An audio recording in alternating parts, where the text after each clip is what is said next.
Good morning, everybody. The Pirate Football Playback right here on the Sports Objective. With us right now, we have Bubba Rosenbaum. How are you, dude? Doing okay, Dave. Definitely been better in terms of Pirate football, but all in all, I guess a fairly fun night as far as time with family and friends, but that was about it. Kyle from Grange Barber. How are you, man? Oh, just Peachy King Jelly Bean. That was just not what anybody was hoping for game one. And ladies and gentlemen, making his debut on the Pirate Football Playback here. Not the kind of debut that I'm sure he wanted, but certainly he has no control what happened on the field tonight. And live from Charlotte, Alan Thomas. How are you, man? I'm great, Dave. Great to be here and great to be with you guys and do what we're passionate about, talking about ECU football. And what makes this show special is that we show up, win, lose, draw, and we tell it like it is, and look forward to a better performance next week and for these Pirates to show up and do a good job. But for now, it was a night to forget in Charlotte, but also a night that they needed to burn this film. But before they do that, learn from it and get ready for next week. Pirates go down 33-19 now. And definitely, guys, it's a state of two different programs. I was telling AT, and I know that I've talked to you guys, I'm sure, off air numerous times about this program. You look at the FBS, when App came to FBS, they could have easily had 7 times, going to a bowl. And obviously the first year they couldn't because they were not eligible to go to a bowl. This program had, in that same time period, was literally winning 10 games, like I was telling AT, 10 games, 8 games. And since that time when they became FBS and eligible to play in a bowl game, being App State, we've gone downhill and we've never recovered. And this program with App State has rattled off 6 bowl appearances while we haven't. We've 6 straight losing seasons. And that continues. And like AT was saying pre-show in the green room, this is going to take time. And unfortunately, I don't think that we, even the 4 guys on this show, realize how far we were down. I think it just continues to take time to get to where we're competitive. And this App State team, I know AT, you said it before we started, that the very fact that this team expects to win, beating App State. And I don't know that when we walk on the field, we expect to win. And I'll just throw it to you guys, whoever wants to take that first. Yeah, I think App State is obviously to the point in their program where they're used to winning, expecting to win. COVID has them full of super seniors. They were a senior laden team last year. They were a senior laden team last year, and they had all those guys back.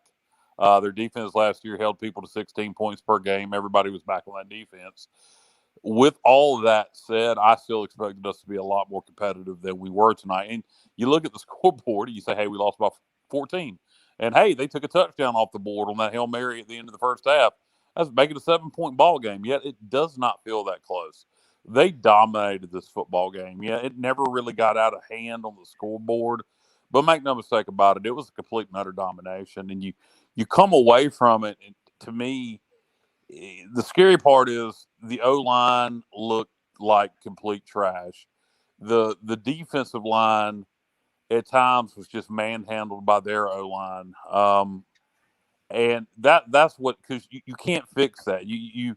Your O-line's kind of your O-line. Yeah, they can get better as the season goes on if there's talent there.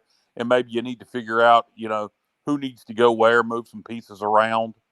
But you're only going to get so much better on the D line and O line as the season goes. Now, I will say this: I truly believe we won't see a defense that good again until we play Cincinnati. Well, I tell you an interesting stat. I mean, just kind of looking at kind of the postmortem of this game is they were only 4 for 11 on third down, and the reason that stat looks that way is they didn't need third down. They gashed East Carolina on first and second, and it became very obvious only 2 or 3 series into this game that they were dominating us between the tackles on both sides of the ball, regardless of who we had in there. Our defensive ends weren't getting upfield and sealing. We weren't getting much rush. They found who they liked to go after, number 4, on our backside of the defense, and exploited that matchup. And they had 2 rushers over 100 yards, a receiver over 100 yards, and a quarterback that really broke in and did well. So tough matchup, but one that we got to learn from if we're going to be able to be successful this year. And look, hey, I was in Atlanta at the Georgia State game last year, so I saw kind of how that went down. So teams do bounce back. When you turn the lights on, you find out who can play ball and who can't. That's the bottom line. You also find out who can coach and who can't. And we were outplayed and out strategized and out coached tonight. I was worried that we were going to this would be a tight game. It may come down to kicking. It was positive to see our kicker have some success after the initial miss. Yep. But at the end of the day, guys, I mean, we were thoroughly outplayed by a much better team. But what good teams do and good coaching staffs do, they identify those that can get it done and, get ready for next week against a very talented South Carolina team. But we've got a lot of work to do, learning how to run the ball and get consistent up front and to be able to compete. And that doesn't take anything away from a hell of an Appalachian State team who they were who we thought they were. Right, Kyle? I mean, we knew what we were going to get into tonight. I'm not surprised that they scored 30 plus. I am surprised we only scored whatever we got there at the end, 19 in the teens. We just, this is a game that's measured by wins and losses and ability to be able to score. We didn't tackle well at times, one-on-one, and we darn sure didn't block well. And we had some very misfortunate penalties, unsportsmanlike at the wrong time. Some of you guys can question whether some of those are accurate or not, but all of those ultimately ended up in scoring plays, scoring series for the other team. Yeah, one of the unsportsmanlike penalties was definitely a bad call. Yeah, I saw that. Yeah. And another key penalty, the holding penalty. Holton pulled the ball down, had a big gain, would have set us up with a scoring opportunity. And there may have been a hold on that play by the center, but man, it was so non-consequential to the play. To me, you keep that flag in your pocket. You can call holding on every single play. I mean, that's the ultimate. So they could have called holding on it, but it was just interesting on that. I'll say this because I'm not a fan of referees. That particular one really bothered me because do I think that Appalachian State's the better team? Absolutely. Do I think they would have won even if the refs called, a perfect game? Probably so. But what bothers me with that is if you look at that play, that was a momentum shifter right there. So was the Hail Mary. Those two right there, and the two really with Jaquan McMillan were bad calls, but they didn't. They were definitely, keeping the drive alive in 15 yards. I'm not saying those are big deals. They are big deals to me, but those two plays right there with the Hail Mary and with the one that Holden runs for 1,000,000 yards and gets in scoring position. This year, when we get and recently, one good thing you can say is when we get in scoring position, we usually score now. Where in the Montgomery years, we could get into the red zone, we couldn't score. So if there's anything that's good about the Houston era, and let me say this to Pirate Nation, please stop with who is the worst coach with the worst era with Thompson, Montgomery, and Houston. That should never, ever, ever, ever be put in the same sentence when it comes to. I understand your frustration. Well, Dave, at some point, this is year 3, all right? So you got 4 wins, 3 wins. Let's see what we do this year. But if we come up with another 3-9 season, I think it's a question that's going to have to be asked. And I'm not saying that's going to happen. So do you think COVID? So you don't give him a break at all for COVID? Everybody had COVID. It wasn't just us. It wasn't like it's a long thing where East Carolina was the only team affected by COVID. No, you don't give them a break for COVID. You do. Look, Mac Brown had to experience COVID last year at UNC. I mean, they just kept rolling. So no, that's a BS excuse. No excuses. Look, Coach Houston has won a lot of football games at a lot of different places. I firmly believe he's a good coach. Here's what I'm starting to question. What he wants to do, I'm not sure it's the right fit in East Carolina. And what I mean by that is the one position we've hurt for recruiting over the years, and a lot of Group of 5 schools do, is the offensive line. And to run the kind of offense he wants to run, you need to have an elite offensive line for it to be successful. You can take a Lincoln Riley style offense, an air raid type offense, and you can get by with a mediocre offensive line because the ball comes out of your hand so fast. It's all about getting in rhythm, getting rid of the ball fast, taking what the defense gives you, blocking downfield. And I'm not sure what Houston wants to do. Maybe if we were still in Conference USA, but in the American, I'm not sure we're ever going to have the talent we need versus the schools we're playing to run what he wants to run. Particularly being we can't take non-qualifiers like we did under Skip Holtz. Because, what Skip ran was somewhat similar. We can't do that because the American doesn't allow it. So there's guys right now playing for App State, playing for Coastal Carolina that would be playing for East Carolina if we could still take non-qualifiers. Yeah, but that being said, what I did like, there were probably, I don't know, 3 or 4 plays where we were incredibly out of position tonight, especially glaring if you were in the stadium, things you probably didn't see on TV unless the commentators went back and rewound, where there were several times where an app receiver was 10 to 15 yards away from any coverage. And sometimes in game one, that happens, and guys are kind of figuring out where they're supposed to be and what they're supposed to be doing. For the most part, those 3 or 4 plays can decide games, obviously. But we were there in a position to make plays, didn't tackle, didn't wrap up, didn't help each other out, and didn't make a play on the ball. We did get a pick late.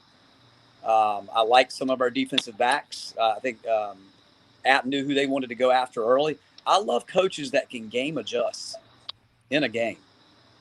Those are the kind of coaches that get things done. Yeah. And you could literally watch the wheels turning at Appalachian after the first couple of series. And they've been consistent with that over all the past three head coaches. And it did a great job of game adjustment. And our adjustment is we abandoned the run fairly early. Went to try to go to a short passing game. And, and we were world beaters between the 20s. But that doesn't win ball games, guys. App's legit and real. But, we have to decide when we step on the field next week in Dowdy-Ficklin what kind of team we want to be. And I think Kyle is correct. What system, what style of play matches our talent. That's what we can recruit to. And we had some of that discussion in the stands tonight. Kyle, you remember last year when you were talking about that very thing, is that we made adjustments in the second half of the year, and we kind of abandoned what this coaching staff wanted to go to, with their strengths. And we did it both years. We did it both years, Dave. We year one and year two, we kind of changed what we were doing offensively the second half of the year. Is it going to take a whole half of the season this year before we do that? Let's hope not. Well, I think like you guys talked about, the very fact of the first 3 non-conference games are tough, right? You would think that you could win the Charleston Southern game, but the first 3 are tough. You got a tough conference, but at the same time, they're winnable games. What's going to be concerning to me is not these first 3 games. What's going to be concerning to me is when we get into the conference schedule and those 50-50 games. There's a lot of 50-50 games on this schedule. The non-conference is tough, but when you get to the conference, there's 50-50 games, and it comes down to, guys, it comes down to want to. It comes down to we've got to make some plays. Like, for example, on defense tonight, I was looking for that momentum shift with an INT, but it came in the fourth quarter. I was hoping to have a fumble or some kind of big play on defense that just didn't really happen for me tonight. That's what was missing for me defensively. And Alan, you've already talked about the tackling I was just about to lose my mind. I'm glad I don't own a gun because I've been like Elvis and shot the television with the tackling tonight. So I'm sure we could just ramble on about that all night. But yeah. Well, bottom line is, Dave, you're talking about games down the road in conference play, and I'm not even worried about that at this point. South Carolina's on the clock. That's what I'm focused on. Bubba, you're here now as you keep coming and going. What were your thoughts on the night? You were at Bank of America Stadium there in Charlotte. I know you saw things live like Alan did in Charlotte. What are your thoughts? A lot of what you've already said, as far as pretty dominant by App State, especially in the trenches. I had a seat in the end zone high enough that you could really appreciate some of the holes that were being opened up by that App State offensive line for Peoples as well as Noel.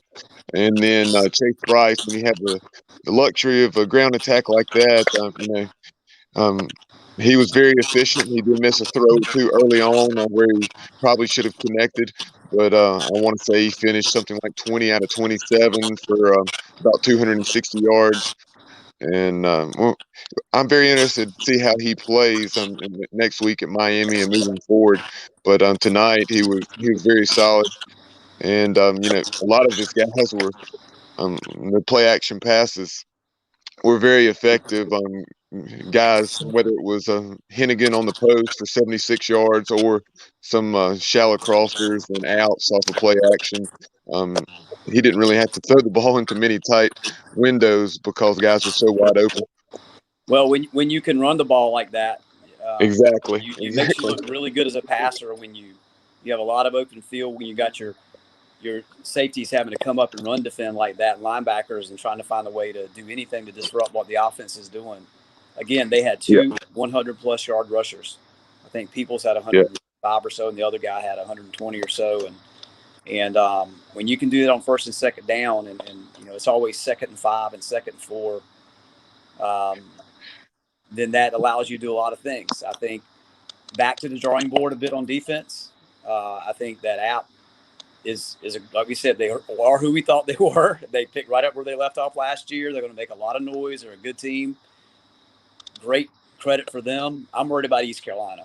I don't know about what we're going to do next week, how we're going to respond. That's what we've got to ask. We did come out in the second half, and I'll say we did come out the first couple of series. We got to stop, came back and drove the field, got a score, and then App in 2 plays responded to the score. So we just got to decide, the difference between bad teams and good teams is consistency. We do a few things here good, but if 8 guys are doing their job and 3 aren't, you give up an 80-yard or 70-yard play for a touchdown. So we still got some guys trying to figure out where they belong here. We were told we had depth. We were told we had talent at depth. Time to prove it. Time to get it done on the field. And we'll get a great chance to do it, and with a signature opportunity next week. Hey, T, go ahead, Bubba. Like you said, Alan, as far as that first drive of the second half, that's where the bulk of the rushing yards came. Keaton Mitchell had close to a 40-yard run. Rajay had a nice run or two. And then we got down in the red zone. I want to say that was the time where they got some heat on Holton.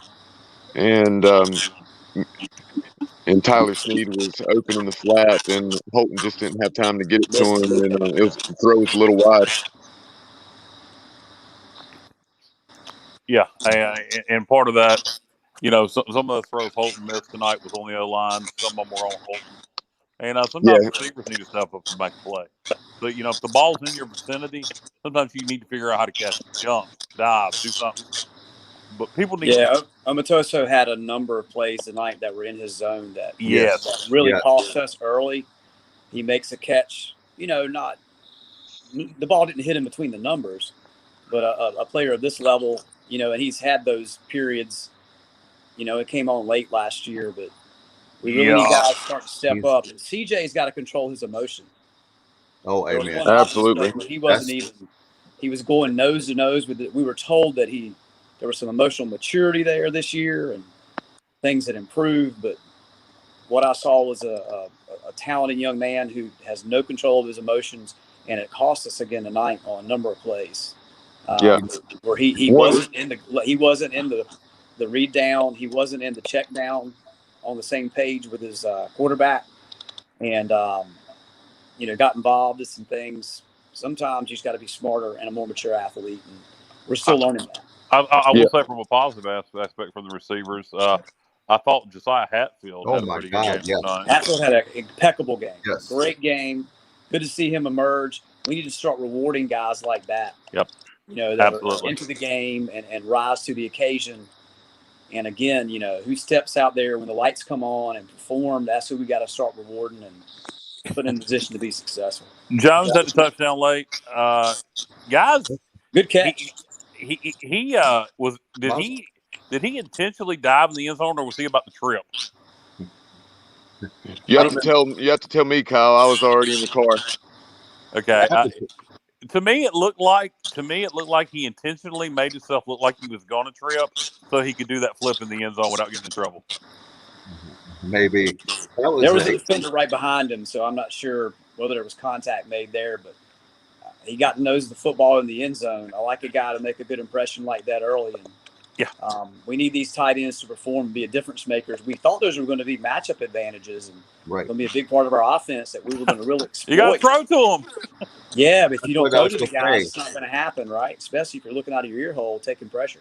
So. Hey, Alan, that was one of the things I texted you and Bubba and our group text is we've been hearing little snippets about how great he's played, right? And so this is what I thought. I thought that we were going to see a big game from him tonight, meaning that they were going to have plays designed for him. He's one of the best athletes on the team. So all the stuff I've been hearing, and I know you've been probably hearing, and our guys here is that Ryan Jones. So and Alan kind of alluded to that earlier today without saying that. What was our game plan on offense? Because you need to get your ball when you're playing back your hands. So why wasn't there more plays drawn up for Jones? I think we were trying to get the ball in the running back's hands in the passing game, but we have other playmakers.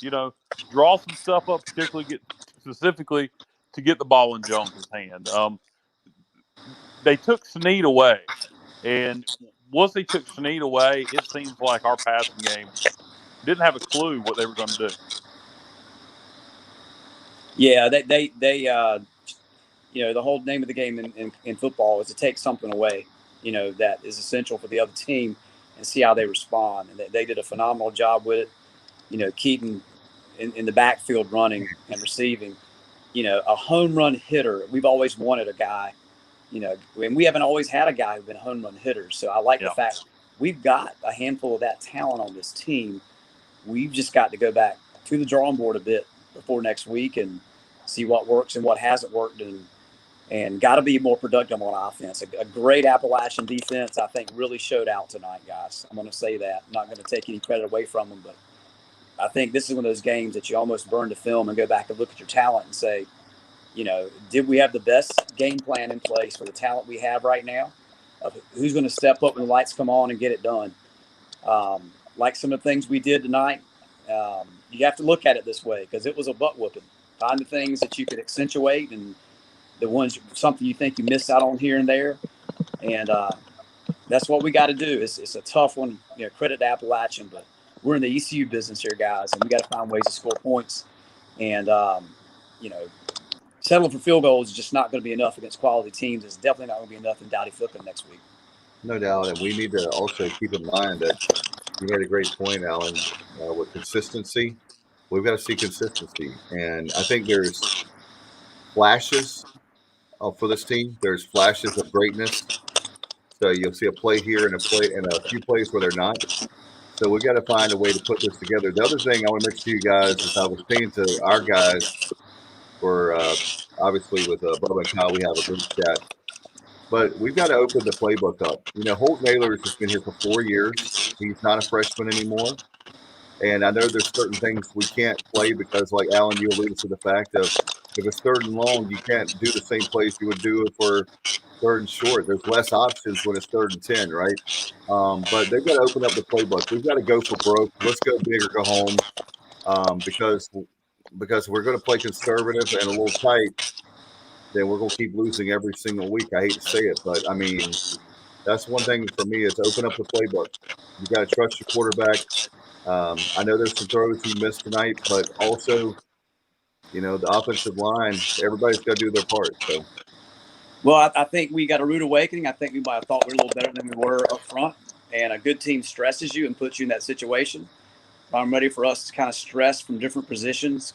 I do in my heart and just from a reality standpoint, think that we have, 8 or 9 or 10 guys that are real threats, and we only saw 2 or 3 really emphasized tonight.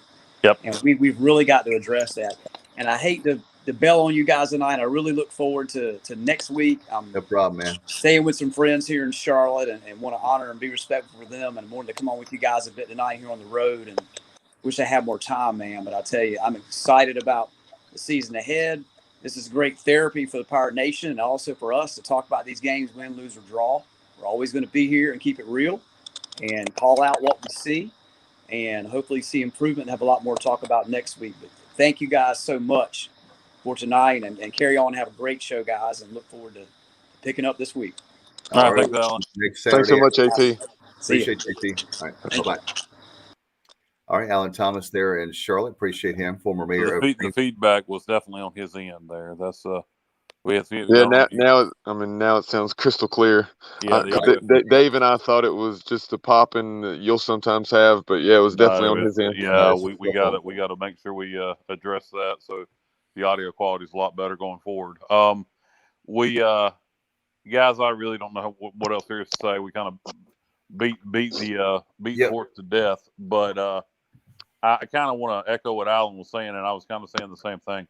We got to get the ball in playmakers' hands, and got to find a way to do it. Be creative on offense, and you don't give a chance for a guy to make a play if you don't see the damn ball. And that's, to me, I think the offensive problems. I think the pieces are there. I actually, the O-line. Yes, that's an issue, but I think you can kind of do some things to help the O-line, like maybe run some more screen plays. Yeah, we're trying tonight. I want to say, I'm trying to remember if it was the third quarter, I think, third or fourth quarter. But it was definitely the third quarter because we were trying to set up a screen to Rajay.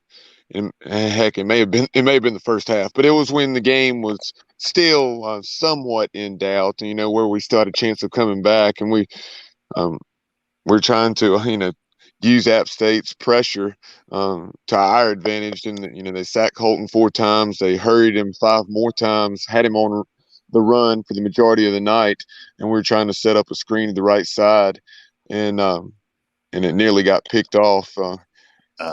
You remember the play I'm talking about? Now it's coming back to me. I think it's the first quarter, but it was right there in front of us. Yeah, he put his paw up. Yeah, I was like, oh gosh, we got fortunate there. Yeah, that was a big break, and that would have been 2 interceptions on the night. I still think that Hail Mary was East Carolina. Yeah, that one you kind of toss out the window. That was a Hail Mary. Big deal. Yes, it was a big deal that it wasn't a touchdown, that it was an interception. But as far as from that standpoint, as far as the interception, as a coach, you're not worried about that one. But yeah, Holton, considering how much duress he was under and how he didn't have the benefit of a running game for the majority of the night, he did a good job at times, just eating it or throwing it away, and not making that big mistake, like he did at times last year when he threw 3 picks in a couple of games. Like I know against Georgia State, he forced it a time or two when we had a non-existent running game and we're trying to battle out of a 3-touchdown deficit. Let me mention. Can I make one more point, guys? That I forgot. Yeah, we'll let you. Okay. I know it's late and we're all tired, but one more thing I want to say that came to mind to me tonight is, if you don't think that offensive lines matter, just see Chase Bryce with the Duke offensive line last year. And he made a lot of mistakes. And I know this was game 1. I know some of you can say it's East Carolina, but when you take that offensive line that he had tonight with Appalachian State, that's really good, versus one that was mediocre at best at Duke and most of the time below average, you see the difference in the quarterback, how big a difference an offensive line makes with Chase Bryce at Duke versus Chase Bryce at Appalachian State. Sure, the offensive line and the running game, which kind of go hand in hand, it made things a lot easier for Chase. He looked great tonight. He looked great tonight. It'll be interesting to see how he looks the rest of the way. Really, more interested in how we're going to do the rest of the way. But if you're going to get your ass kicked, you want the team that did it to keep winning, I guess. So hopefully App will keep rolling. And as we turn the page towards South Carolina, they're going to play Eastern Illinois Saturday.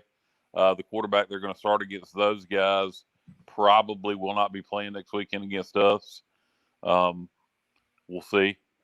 But it'll be interesting to see how the Gamecocks look Saturday as we kind of scout them, getting ready for them the following weekend.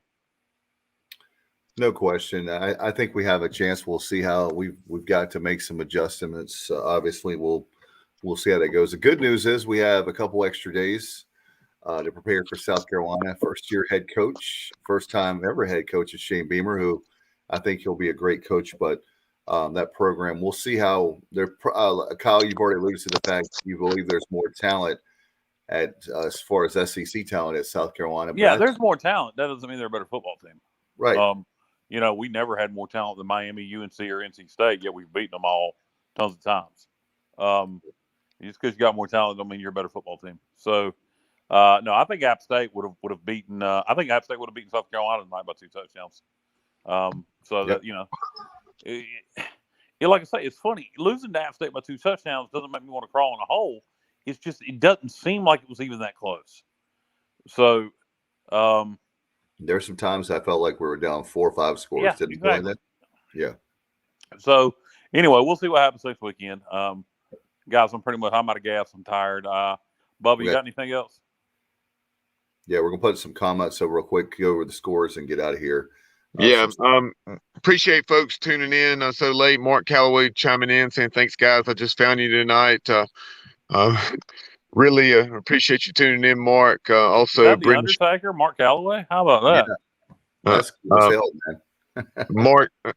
Mark chiming in. Brendan Shapiro, thank you guys. Could discuss it on the air. I'd like to hear y'all's input and what that was referencing. It says, do you think we'll be able to compete with South Carolina in the trenches with these or with those SEC size linemen?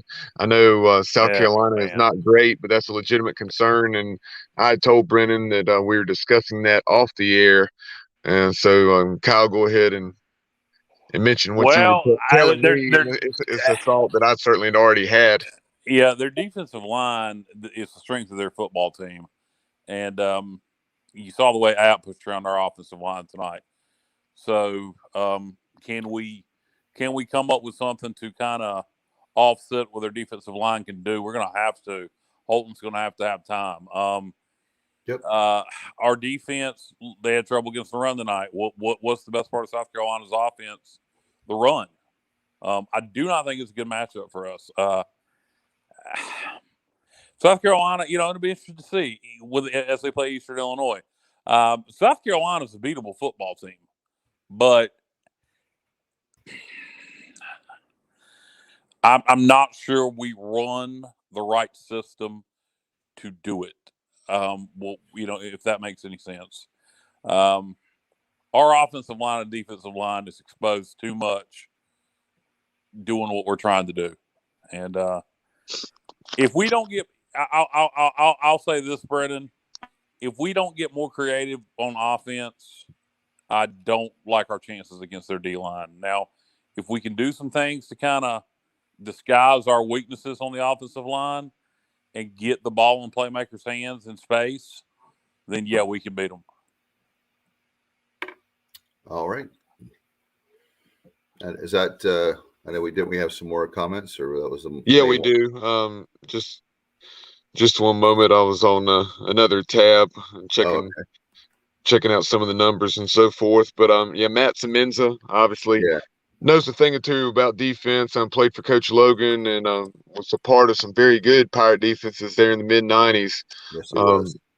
And like that 95 team that won the Liberty Bowl. But Matt, appreciate you chiming in as always, buddy. He said App has a very clear offensive identity. Our offense has no tempo or rhythm.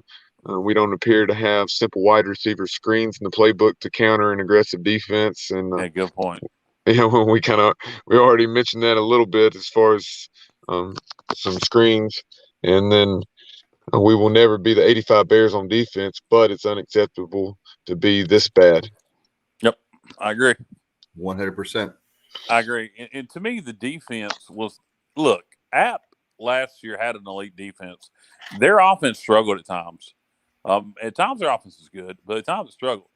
And that partly, they may have made a huge upgrade.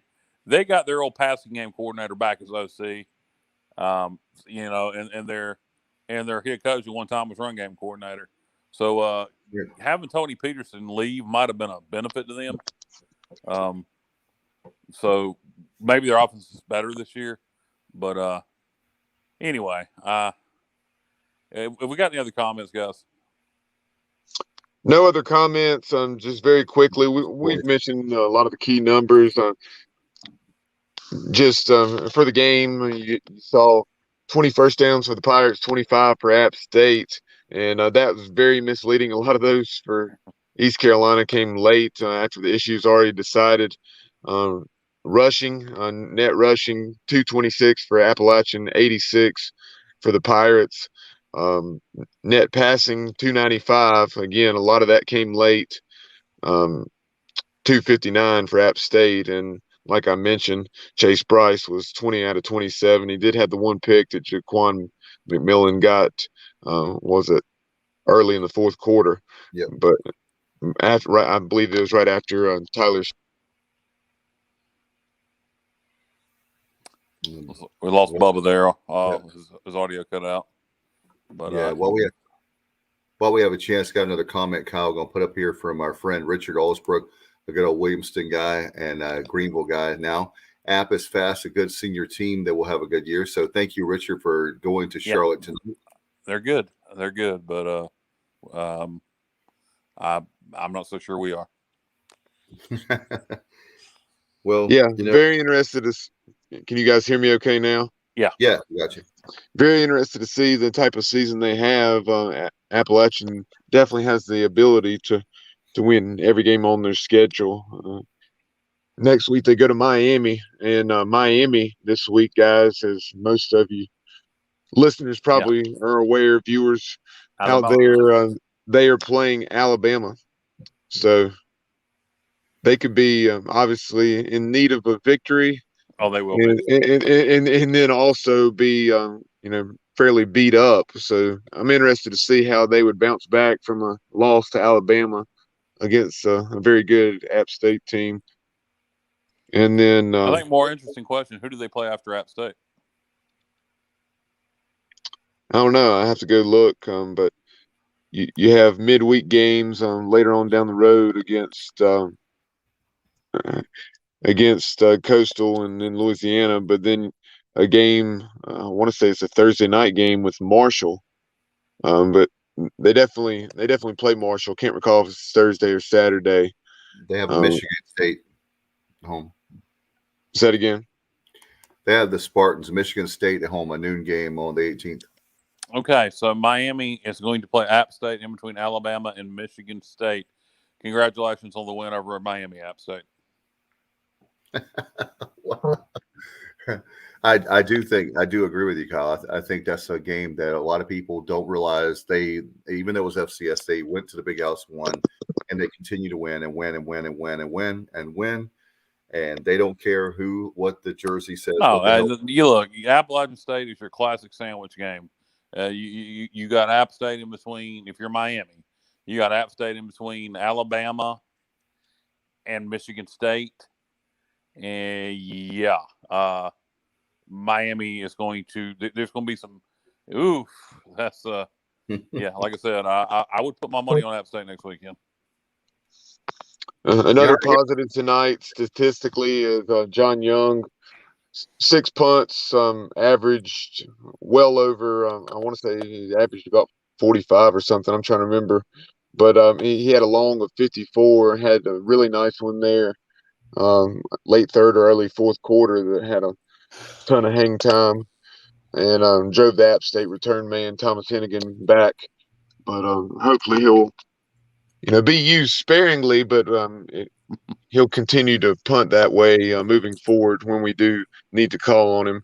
And then as far as the third down conversions, that was very misleading as well. The final numbers, I don't recall what they are right offhand, but at one point we were 1 out of 7, and App State was 4 out of 7, and 2 out of our first 3 possessions we put ourselves in 3rd and 10 situations, and then when we did have 3rd and 2 and 3rd and 3, we opted to pass the ball at times and just flat out couldn't convert. But as far as other scores, Kyle, had you mentioned UC Davis knocking off Tulsa?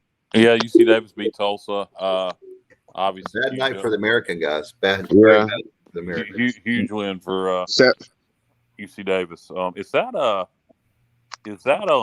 Boise's old head coach at UC Davis?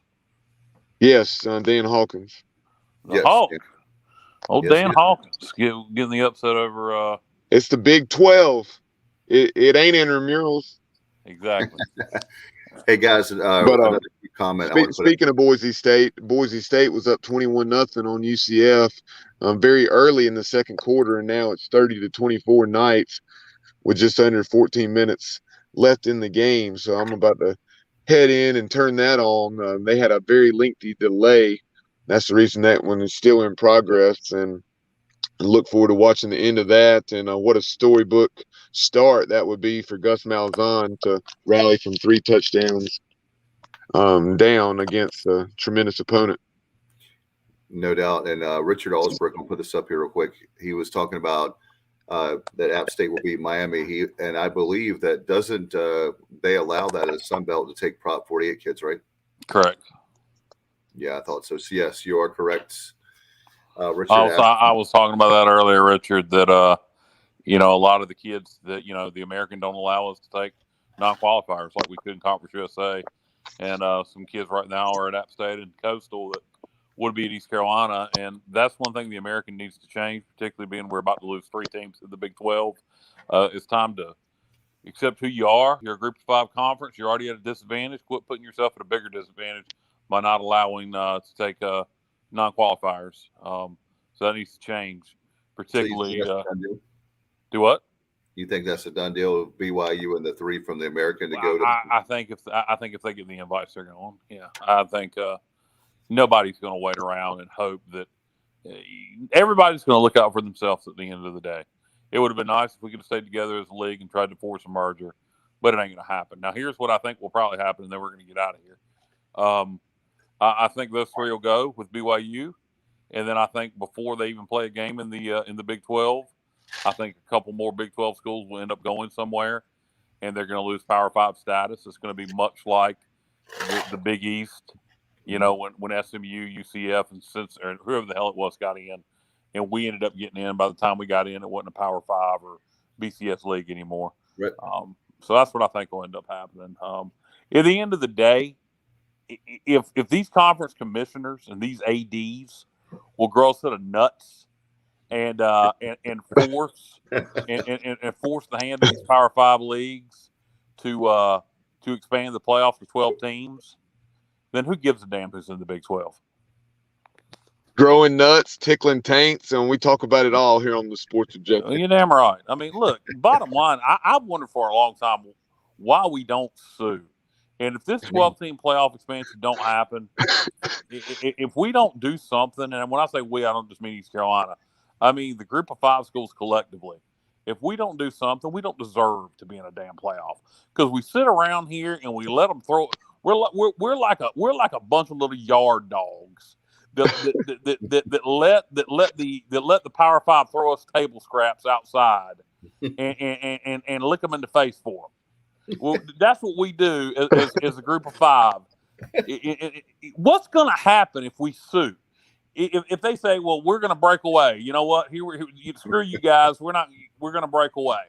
If that's what they're so scared of, well, let them break away. You might as well. It's time to put up or shut up. And if they don't expand this playoff to 12 teams and grant legitimate access to the quote unquote Group of 5, then we need to sue. And if we don't, we deserve what we get. And Kyle, there's one thing I would add to that. I agree with you 1,000% what you're saying. Let me add something to that.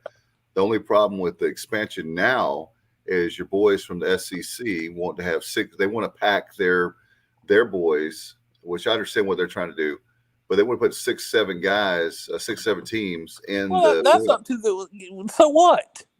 Did put a limit on how many schools per conference can go in? 12-team playoff.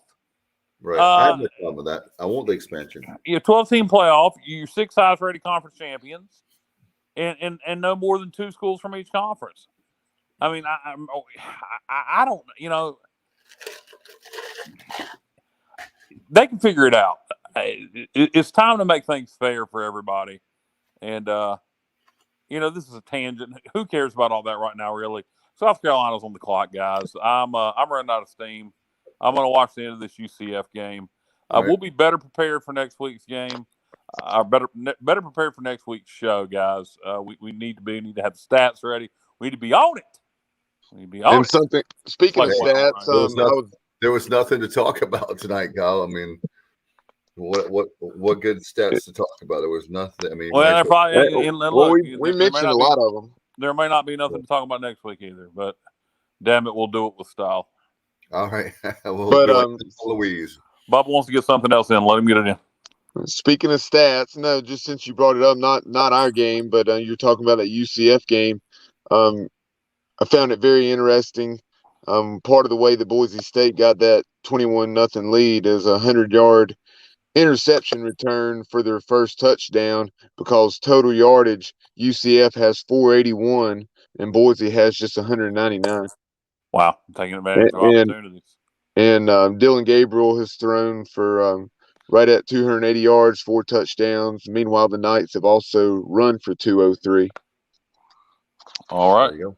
So, all right, guys. Well, we'll be back next week. We'll have our Pirate preview, of course, Pirate Playback. And appreciate everybody tuning in tonight. Thanks to Alan Thomas and Charlotte. Bubba, thanks, dude, for being there also. Appreciate it very much. Good night to Mark. Good night, John Boy, Richard, all the people still with us right now. Early Friday morning. And we appreciate you guys so much for tuning in to the Pirate Playback. Dave Richmond here, Bubba, Kyle, Alan Thomas. Good night, everybody. And as always, go Pirates.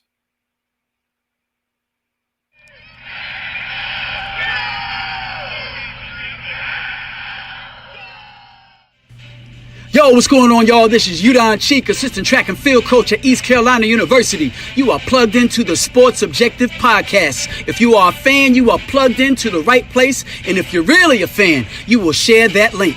My heart is purple and gold. I'm a pirate down to my soul. And I don't back down, not at all. Find out when the cannons explode. Boom!